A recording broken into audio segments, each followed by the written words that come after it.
How to play in tune without listening.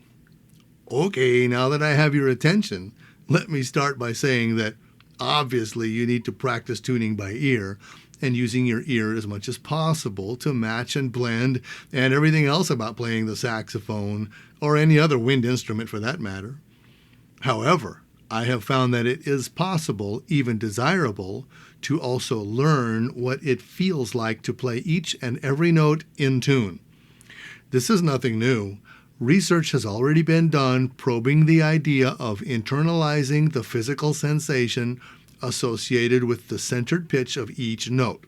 The method I'm about to describe can give you the ability to predict the exact pitch rather than react to it after you've already begun playing that pitch.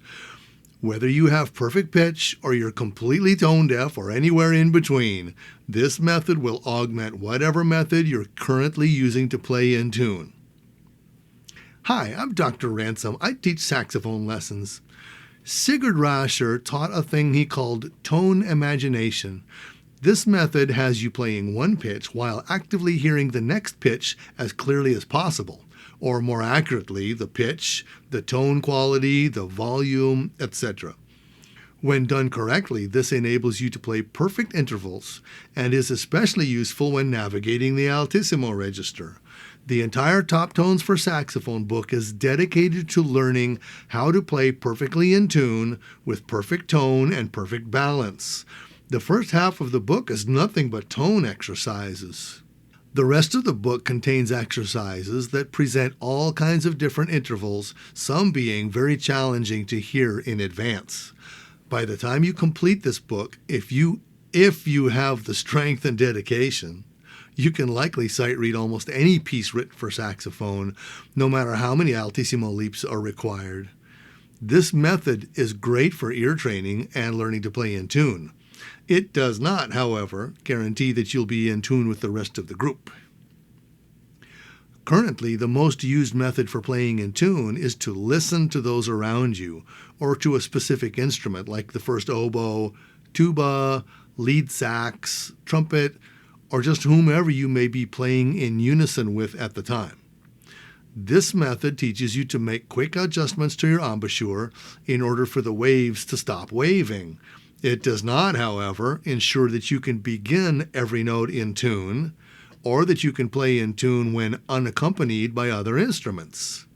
I teach my students to play a little game I call the tuner game. It's just like a video game, and the boss you have to beat is that little needle. It goes something like this. Watch the needle.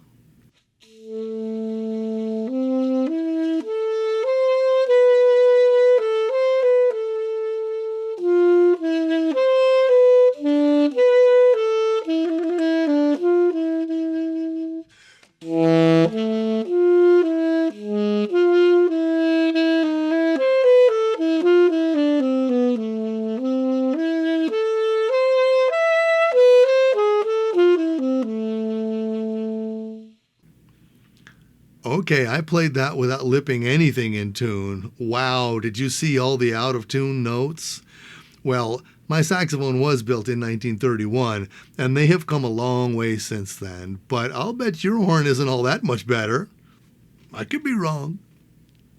My next challenge is to try and hit all those bad notes in tune. I do this in context as part of the phrase in real time. Every time I come to a bad note, I hold it, look at the tuner, and fix it.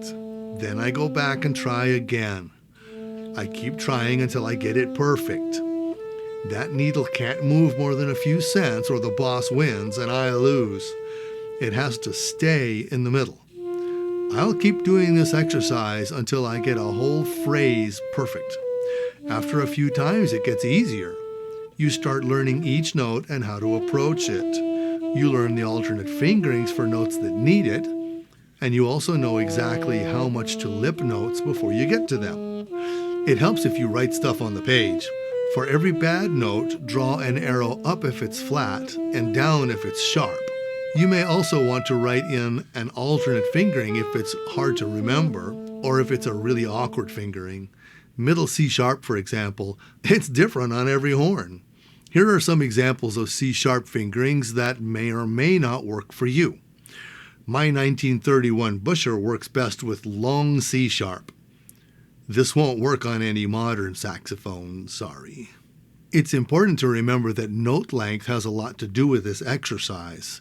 If a note is very long, it needs to be more perfectly in tune. Very short notes don't have to be perfect.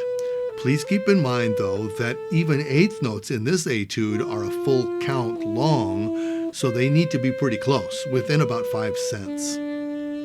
As I mentioned before, you're doing this exercise in real time, and sometimes the same note will tune differently depending on the context, mainly dynamic levels.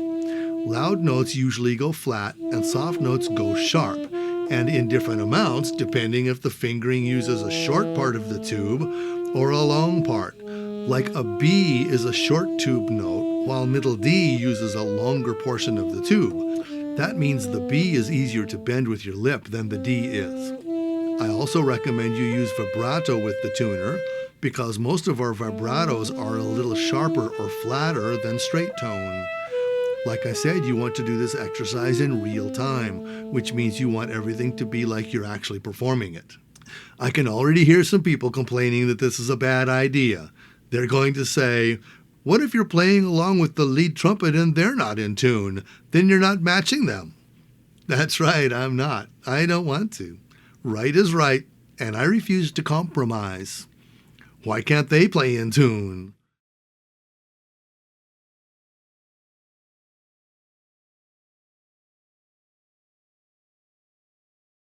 Also, my method doesn't stop you from listening, it just gives you another option. And isn't that preferable? Don't they say that knowledge is power? They also say there's more than one way to skin a cat, although I've never understood why anyone would want to do that. But the point is that more options are better than less options. Personally, it makes me feel very powerful when I'm forced to match someone else's pitch, even though I know it's off, because I know exactly how far off they are, and I can prove it. You see, the tuner is the only objective measure we have to decide what is correct and what isn't. I very much dislike when educators only teach the one option that they want students to follow. Is it a control tactic or simply lack of knowledge on their part? My doctoral degree and many diverse musical experiences means that I've learned many options for approaching music and performance. If you would like to experience a different kind of private lesson, one that will answer all your musical questions honestly and hold nothing back, just send an email to the address in the description and we'll get a lesson set up. The first one is free, so you have nothing to lose but a half hour or so.